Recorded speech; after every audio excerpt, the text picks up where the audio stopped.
Yeah, the stream is live. We are live. Now remember the other thing we do is we Mhm. don't Yeah. announce this that we're bit. live right away. Yeah. Because Do we not? then the beginning There's a gets delay. cut. I'd forgot. Thank you, Andy. I'd forgotten that.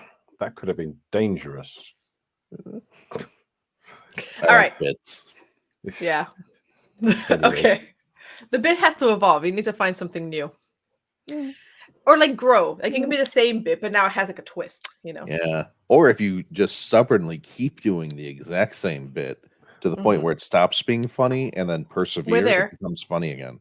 Nope. And then occasionally you don't say it because then we're still waiting for you to say Mhm. it. And it's funnier to watch everyone's face as All they right. wait.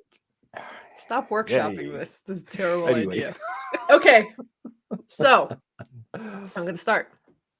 Do. This is Literary Roadhouse. One short story once a week. I'm Anise. I'm Gerald. I'm Andy. And this week we read The Sycamore and the Sybil by Alix E. Harrow, who is also my beloved. She doesn't know this yet, but there's nothing she's read that I don't love, and I'm a stan now, officially. So this is me coming out as an Alix E. Harrow mega fan. All You've right. read everything that she's read? No, that she's written. No. Oh, that's not what you said, though. No. Oh, I can't talk. Listen. This is increasingly true. Hey, as my gents. life gets busier, as it has been, yeah, the word to mouth connection's bad. So there is a link to the story in the show notes. A content note for this one: sexual coercion and assault and suicidal ideation. Okay. The story is told from the perspective of a sycamore tree who was once a woman. The woman, Sylvia, has been a tree for 70 years and witnesses the world. In particular, she meditates on how cruel the world is to girls and women, which true, and describes men as wolves, which, sometimes true. Sylvia became a tree when a man sexually assaulted her in these woods, and she spoke the witchy power words handed down from generation to generation from great aunt Daphne to Sylvia. She witnesses a girl be coerced into sex by a wolfish man who claims to love her. And it's how they do. A few months later, the girl, now pregnant, stands by the frozen river with a faraway and desperate look of someone contemplating ending it all. She wears a wedding band. Sylvia's owl friend, Minnie, comments that the wolf has caught the girl real good now. No escape for her. Over the next few months, Sylvia hibernates and visits old memories and old secrets. She learns new words of power from past generations of witches, specifically her great something or other. She wakes when the very pregnant girl returns with a wolfish husband. Again, he tries to coerce her into sex. This time, Sylvia carves the new powerful witching words into her bark and the roots and the leaves, and the girl recognizes power when she sees it. The girl stands up to her terrible husband and casts a spell. The husband turns into a blighted choke cherry sapling. The girl then casts a final spell on Sylvia to free her from the tree. Hurrah. Hurrah. And they all lived Okay. happily ever after, apart from the nasty man. It's better for him, Yeah, I think. Yeah. I think. Give him some cool down time. He Yeah. won't be missed. Maybe he'll learn something as a tree. Okay. Sylvia did. Yeah. All right. So Yeah. what did you guys think of the story overall? Well, I liked it. It was a bit weird, but I'm embracing the weird these days. Mm-hmm. I have grown. So I liked it. I liked the I like the symbolism of it. I like the story. I love the owl, little owl friend, and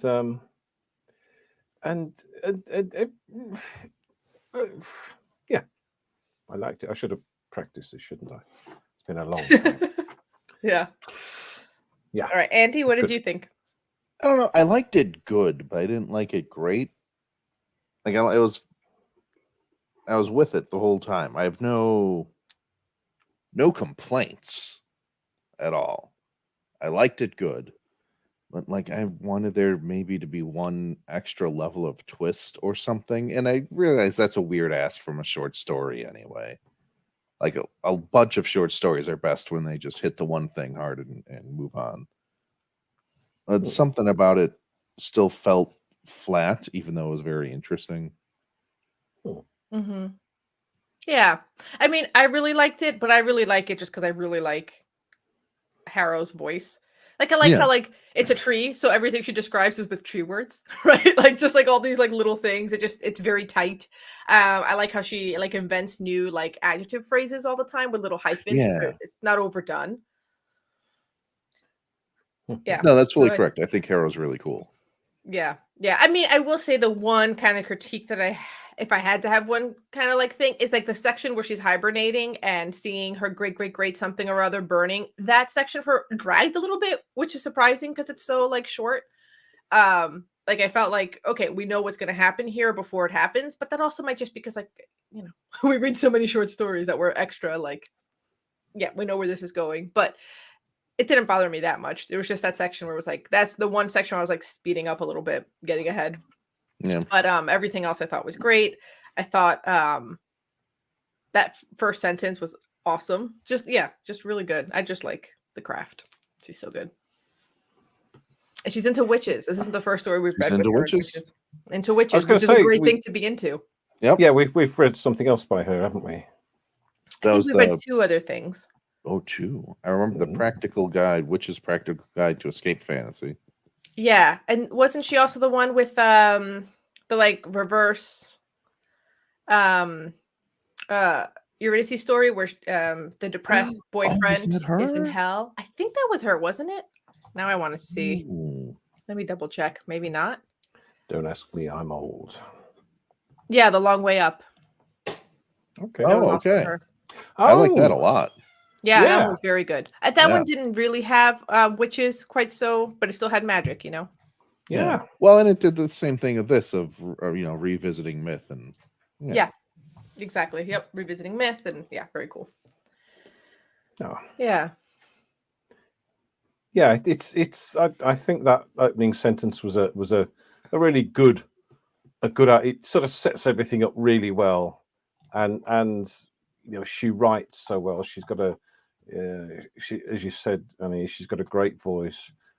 She's a great rhythm to her writing. It just flows really, really well. Yeah, and it feels like unique to her.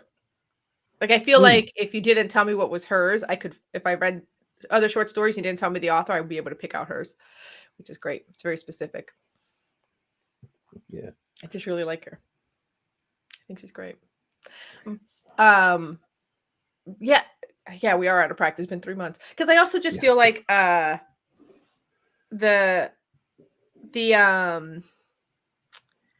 way that she like describes everything, keeping it very focused on like all of these tree things without it feeling overwrought or like overly saturated was really interesting. I found myself highlighting a lot of just her descriptions of things just from like a prose point of view of just like that was really smart. Actually, I want to find some of the things that I highlighted because some other stuff was also just the way that she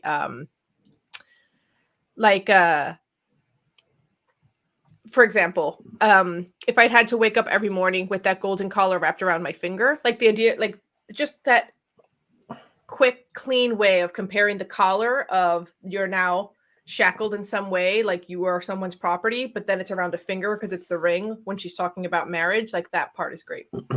Just little things like that, just little subtle ways to describe things and get a point across very cleanly. Yeah, when she talks about the guy putting his hands over her body, he said it should have looked like tenderness or at least lust, but it looked more like a man rubbing down his prize horse, delighting in his ownership, and that's great. It just says everything. Yeah, or when she's picturing the witches burning at the stake. The heat lifted the hair from their faces as if they were floating in river water rather than flames. I really like that too, because that's another way that witches were killed, drowned, right? Like that part was really cool.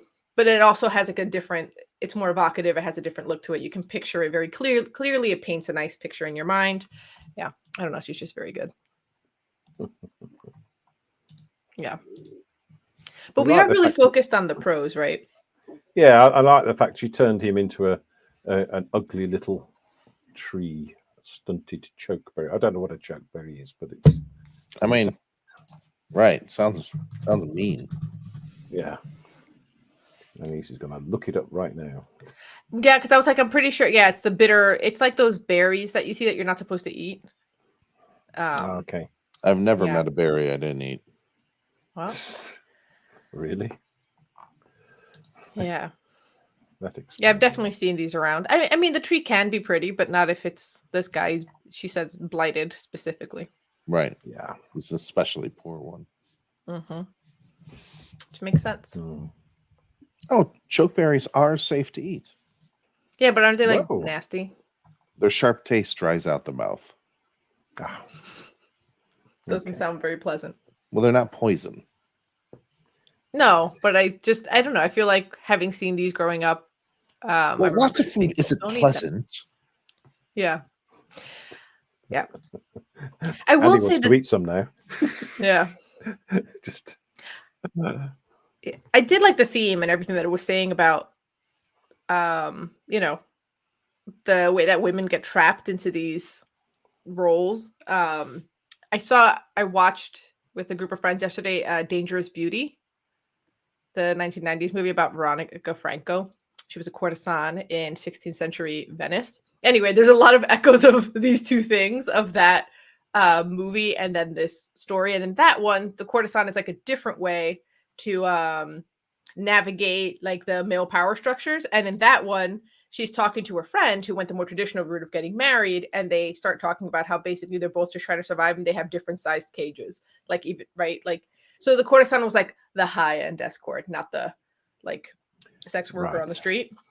Yeah, so it was like it required a certain level of education. You're, socializing with like the senators, and you're going to the gentlemen's clubs, and it's a very different thing. But there's still rules around that. There's still danger to it, and it's just a different type of cage. Mhm. Yeah. Yeah. I think watching Dangerous Beauty and pairing that with this would be an interest, which I kind of did accidentally. I think it was it'd be a good like companion. Similar themes, very different way to express it. What's it called? Dangerous Beauty is the name of the movie. Veronica Dangerous Franco, I Beauty. think, is a real person. Yeah, I know she is because I was looking at her Wikipedia page. So, Mhm. And she was almost burned at the stake. She was on trial, and then all of her famous clients helped her get out of it. Yeah. I think in the movie they over romanticize that part of it, but they in the Wikipedia it says it was key to her acquittal.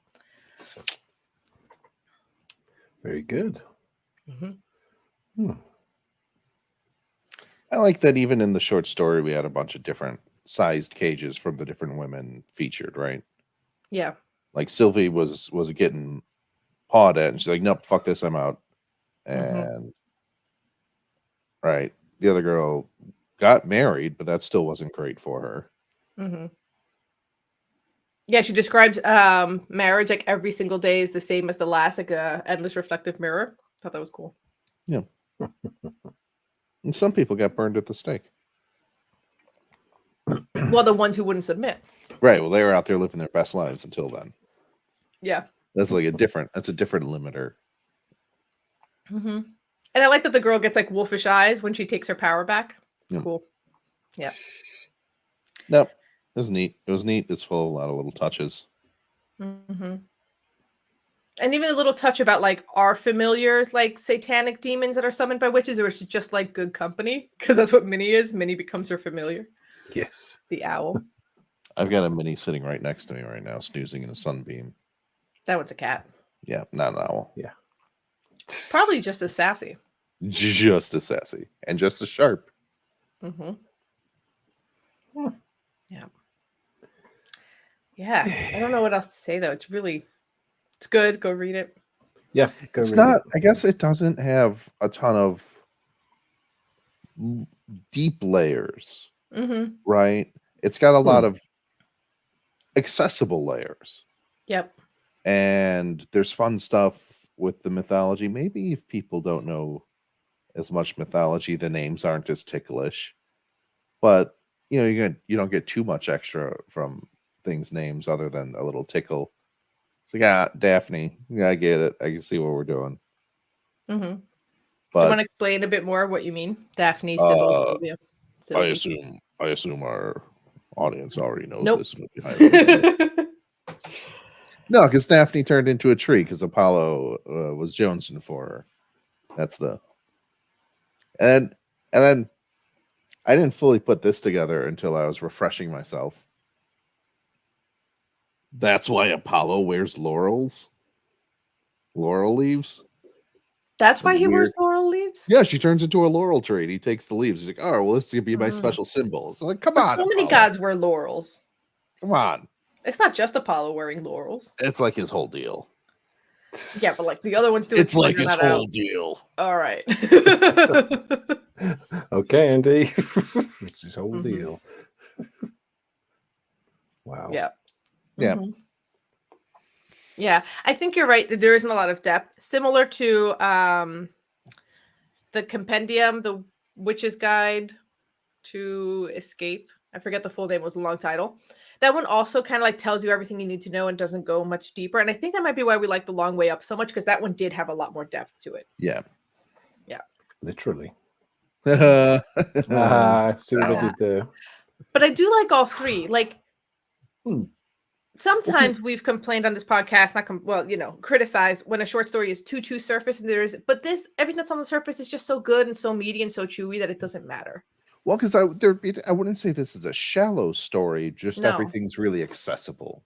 Yeah. There are layers to it, but you don't have Mhm. to excavate them really. Yeah. Yeah.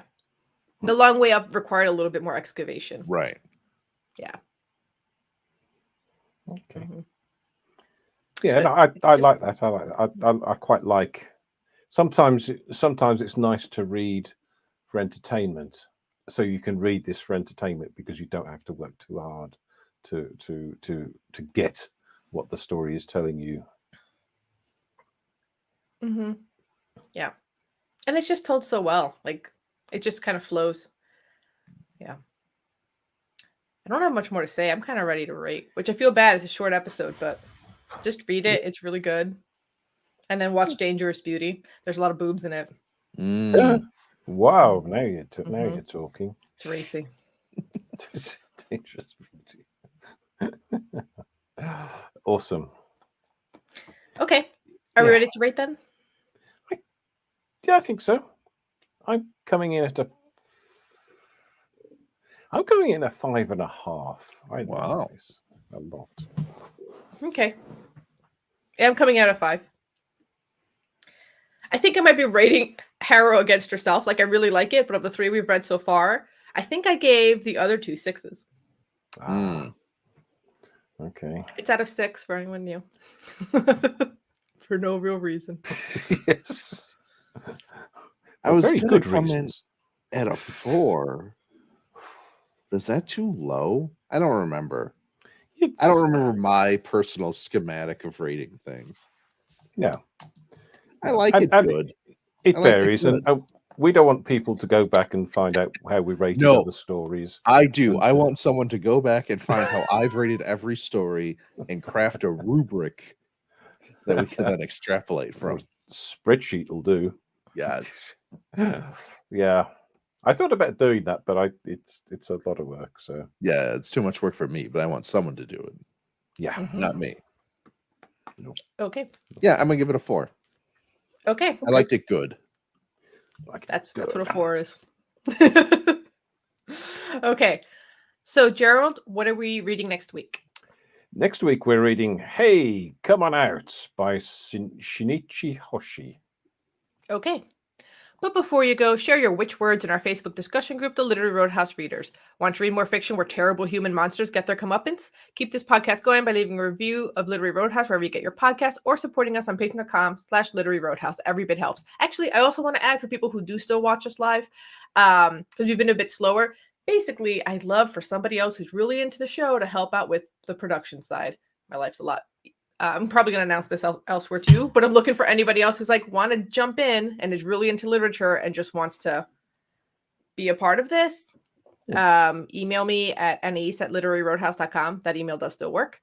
And then, yeah, let's find out. Because I do want to keep Literary Roadhouse going, but I am way too busy now. So I need help. Okay. And as always, share this podcast with the sassy owl in your life. Until next time, read a good story. And Joseph Ellis.